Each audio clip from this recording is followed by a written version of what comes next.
వలసలు, వాణిజ్యపరమైన అంతరమే ప్రధాన అంశాలుగా డొనాల్డ్ ట్రంప్తో ప్రధాని నరేంద్ర మోదీ చర్చలు జరిపే అవకాశాలు కనిపిస్తున్నాయి. టారిఫ్ల పెంపు అస్త్రంతో కెనడా, మెక్సికోలను దారికి తెచ్చుకున్న ట్రంప్ భారత్ విషయంలో ఎలాంటి వైఖరి అనుసరిస్తారనే అంశంపై ఇప్పుడు చర్చనీయాంశమవుతోంది. ట్రంప్ను చల్లబరిచేందుకు ఇప్పటికే అమెరికా నుంచి దిగుమతి చేసుకునే కొన్ని వస్తువులపై సుంకాలు తగ్గించిన మోదీ వలసల అంశంలో పట్టువిడుపులు ప్రదర్శిస్తారనే అంచనాలు వెలువడుతున్నాయి. ప్రధాని నరేంద్ర మోదీ అమెరికా పర్యటన వేళ వలసదారుల అంశం చర్చనీయాంశమవుతోంది. మోదీ పర్యటనకు ముందే అనేక మంది వలసదారులను అమెరికా సైనిక విమానంలో తిప్పి పంపింది. ఏకంగా వారిని సంకెళ్లు వేసి బంధించి మరీ అమృత్సర్లో దిగబెట్టింది. అమెరికా అధ్యక్షుడు డొనాల్డ్ ట్రంప్తో ప్రధాని మోదీ జరిపే చర్చల్లో వలసదారుల అంశమే ప్రధాన ఎజెండా కానుందని సమాచారం. వాణిజ్యం కంటే ఎక్కువగా ఈ అంశానికే ప్రాధాన్యమిచ్చే అవకాశం ఉంది. ట్రంప్ను ప్రసన్నం చేసుకునేందుకు అమెరికాతో పోలిస్తే భారత్కున్న $35 బిలియన్ వాణిజ్య మిగులును కేంద్రం సరిచేసేందుకు ప్రయత్నం చేయొచ్చు. ఈ నెల తొలినాళ్లలో అమెరికా నుంచి దిగుమతయ్యే పలు ఉత్పత్తులపై సుంకాలను భారత్ తగ్గించింది. హార్లే డేవిడ్సన్ మోటార్ సైకిళ్లు, యాపిల్ స్మార్ట్ ఫోన్లలో ఉపయోగించే కాంపోనెంట్స్ పై దిగుమతి సుంకం తగ్గించింది. అలాగే అమెరికా నుంచి ఆయుధాలు, ఇంధనం కొనేందుకు కూడా భారత్ సిద్ధం కావచ్చు. అయితే వలసల అంశం పరిష్కారానికి ట్రంప్ వద్ద ప్రధాని మోదీ ఎలాంటి ప్రతిపాదన చేస్తారనేది ఇప్పుడు కీలకంగా మారింది. లక్షలాది అక్రమ వలసదారులను తిప్పి పంపుతానని ఇప్పటికే ట్రంప్ ప్రకటించారు. 2022 గణాంకాల ప్రకారం సరైన ధ్రువపత్రాలు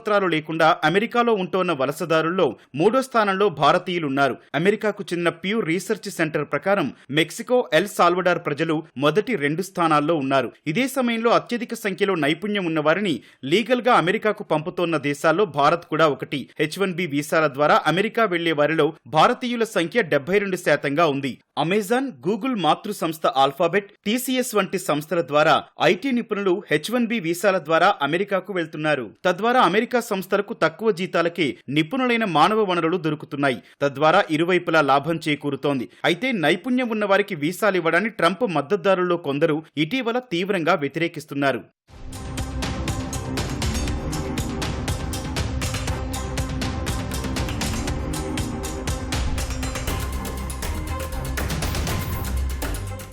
డొనాల్డ్ ట్రంప్తో జరిపే చర్చల్లో వలసల అంశంపై ప్రధాని మోదీ కొన్ని ప్రతిపాదనలు చేసే అవకాశం ఉందని ప్రచారం జరుగుతోంది. అక్రమ వలసదారులను తిరిగి భారత్కు తీసుకొచ్చేందుకు మోదీ అంగీకరించవచ్చని తెలుస్తోంది. బదులుగా భారతీయ నిపుణులకు H-1B వీసాల జారీని వేగవంతం చేయాలని పట్టుబట్టే అవకాశం ఉందని సమాచారం. అయితే ఇటీవల కొందరు భారతీయ వలసదారులను సంకెళ్లు వేసి పంపడం భారత్ అమెరికా సంబంధాల్లో దురదృష్టకర ఘటనగా చెప్పవచ్చు. ఈ విషయంలో బీజేపీకి రాజకీయపరమైన ఇబ్బందులు తలెత్తాయి. ప్రతిపక్షాలు తీవ్రస్థాయిలో దుమ్మెత్తిపోశాయి. అయితే ఈ విషయం మోదీ పర్యటనలో పరిష్కారమయ్యే అవకాశం ఉందని అమెరికా కాంగ్రెస్ సభ్యుడు, భారతీయ మూలాలు ఉన్న రోఖన్నా చెప్పారు. Well, I'm sure immigration will be discussed. Look, my view is that when deportations take place, they need to be taking place humanely. They need to be taking place where those being deported are treated with appropriate dignity, not harassed or treated in inhumane conditions. And of course, the people coming to the United States need to follow the law and come legally. And so that's what I hope will get resolved.